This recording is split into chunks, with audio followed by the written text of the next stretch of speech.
শীতের খুবই ঐতিহ্যবাহী একটা পিঠা ভাপা পিঠা। শীতে এই পিঠাটা না বানালে মনে হয় যে হয় না।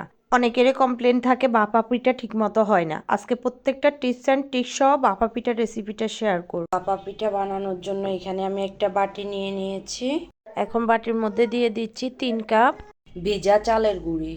কাছে ভেজা শুকনো যে চালের গুঁড়িটা থাকুক আপনারা সেটা নিয়ে নেবেন।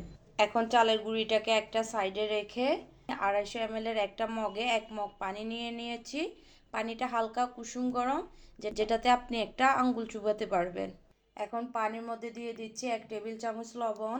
লবণটা দিয়ে এখন আমি একটা চামচের সাহায্যে লবণটাকে ভালোভাবে মিশিয়ে নিচ্ছি। এখন লবণ মিশ্রিত পানিটা আমি অল্প অল্প করে চালের গুঁড়ার মধ্যে দিয়ে পিঠার জন্য গুঁড়িটাকে তৈরি করে নিচ্ছি।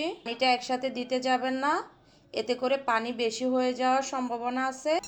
আমার চালের গুঁড়িটা খুব ভালোভাবে মাখানো হয়ে গিয়েছে। যখন দেখবেন যে এভাবে মুঠো করলে সহজে ভেঙে যাচ্ছে না, একটু সময় নিয়ে হাত দিয়ে ভেঙে নিতে পারতেছেন, তখন বুঝবেন যে চালের গুঁড়িটা রেডি। এখন চালের গুঁড়িটা মেখে নেওয়ার পরে এটাকে আমি 10 থেকে 20 মিনিটের জন্য একটা সাইডে রেস্টে রেখে দিব। আমি এখানে আজকে খেজুরের গুড় দিয়ে পিঠাটা বানাবো, এই জন্য আমি এখানে হাফ কাপ খেজুরের গুড় নিয়ে নিচ্ছি। আপনাদের হাতের কাছে যে গুড়টা অ্যাভেলেবেল থাকে আপনারা সেটা নিয়ে নেবেন।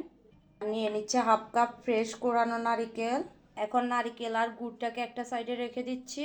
আমি পিঠার গুঁড়িগুলোকে চেলে নিব, যেটা আমি আগে মেখে রেখেছিলাম। এই জন্য এখানে একটা বাটি নিয়ে নিয়েছি। বাটির মধ্যে দিয়ে দিচ্ছি একটা চালনি। এখানে আমি চিকন ছিদ্রযুক্ত একটা চালনি নিয়ে নিয়েছি।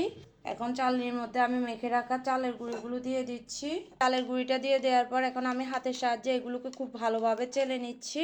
ভাপা পিঠা বানানোর ক্ষেত্রে এই কাজটা অবশ্যই করতে হবে।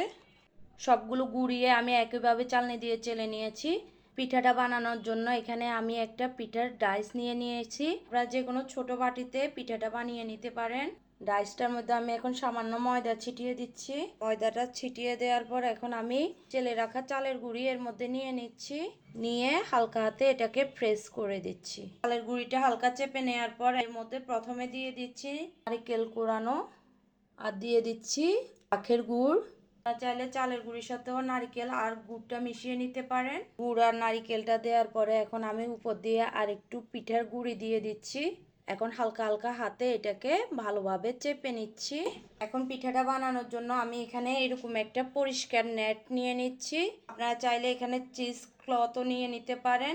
পিঠাটা বানানোর জন্য এখানে আমি একটা রেডিমেড ছিদ্রযুক্ত হাঁড়ি নিয়ে নিয়েছি। এখন আমি এর অর্ধেক পরিমাণ ফুটন্ত গরম পানি দিয়ে দিয়েছি।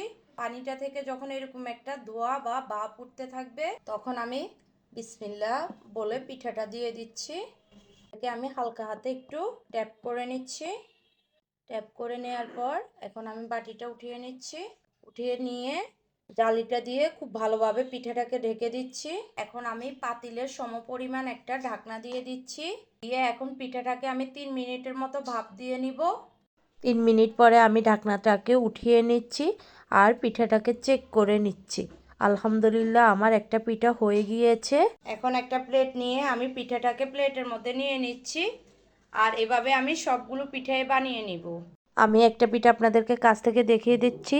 দেখুন এটা কতটা পারফেক্ট হয়েছে। আমার প্রত্যেকটা টিপস অ্যান্ড ট্রিক্স ফলো করলে আপনাদের পিঠাগুলো এরকম পারফেক্ট হবে। আল্লাহ হাফেজ।